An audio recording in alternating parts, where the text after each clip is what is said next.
Welcome into Box Office Quarterbacks. Just me, Jeffrey Gordon, here tonight. I have just gotten out of Black Panther Wakanda Forever about 45 minutes ago, and it was one of the most emotional movie experiences I think I've gone through in a really long time. It, first and foremost, this is my spoiler free reactions, by the way, but first and foremost, this does such a great job of paying tribute to Chadwick Boseman and the character of King T'Challa that he created in the Marvel Cinematic Universe, dating all the way back to Captain America Civil War, way back when. This movie and the director, Ryan Coogler, and the entire cast had almost impossible task, uh, seemingly impossible task put in front of them when Chadwick Boseman passed away a few years ago. But I can tell you that they overcame all the obstacles that came with losing your lead character in the franchise and turning in just one of the most beautiful uh, tributes and one of the best Marvel movies, not just of Phase 4, but of all time. I really love this movie. I really love the performances. It's not so action heavy as maybe the first Black Panther was. There's a lot more um, moments spent, quiet moments spent with characters in this movie. And I think that was the right way to go because they are dealing with the loss of T'Challa on screen. Off screen, this cast was so close to Chadwick Boseman, especially um, the director Ryan Coogler, who had a really great relationship with Chad before his passing, and you could see that brought forth in the acting throughout this movie.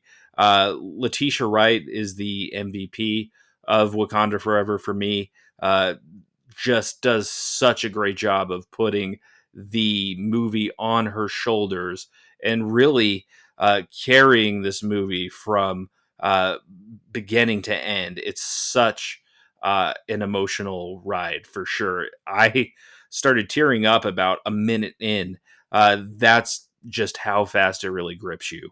And when it comes to the story, when it comes to the story, I think I'll save a lot more of that for the spoiler review. But you bring in Namor for his MCU debut in this movie, and they do such a great job of introducing this character. Namor is one of the oldest characters that Marvel has, dating back all the way to the 1940s, and his introduction is honestly downright scary. He is one of the most powerful characters in the MCU now, and it is on full display the first time you see him in Wakanda Forever. And they do such a great job of uh, establishing his world and Telokan, his underwater society, which was Atlantis in the comics, but they changed it here to a Mayan civilization, and I really dug that change as well. You have Riri Williams, played by Dominique Thorne, who is such a great introduction into this cast and the larger MCU moving forward.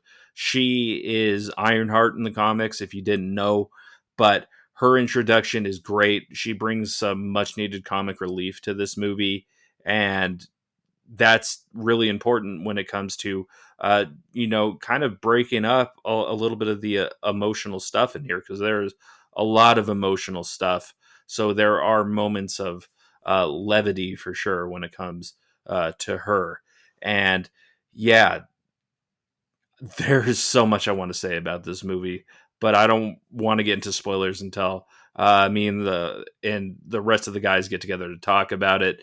But as far as where I would rank this movie, it's got to be at the top of Phase 4 or pretty damn close.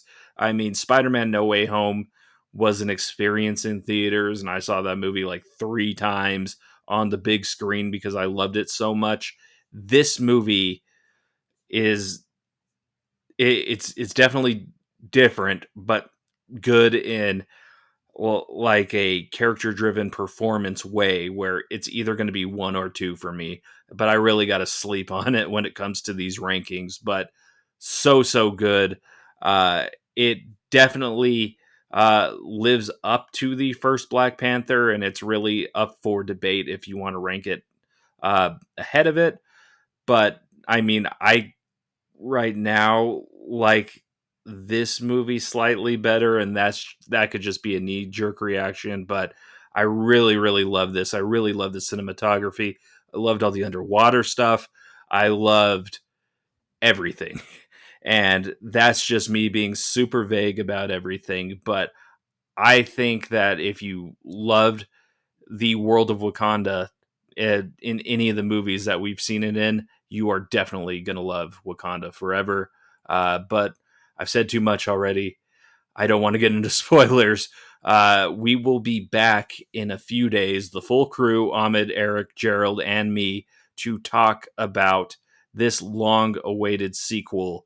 And we're going to dive into it, give our final rankings, do all that fun stuff. But until then, I am Jeffrey Gordon. This has been a special non spoiler edition of Box Office Quarterbacks. We will see you guys very soon.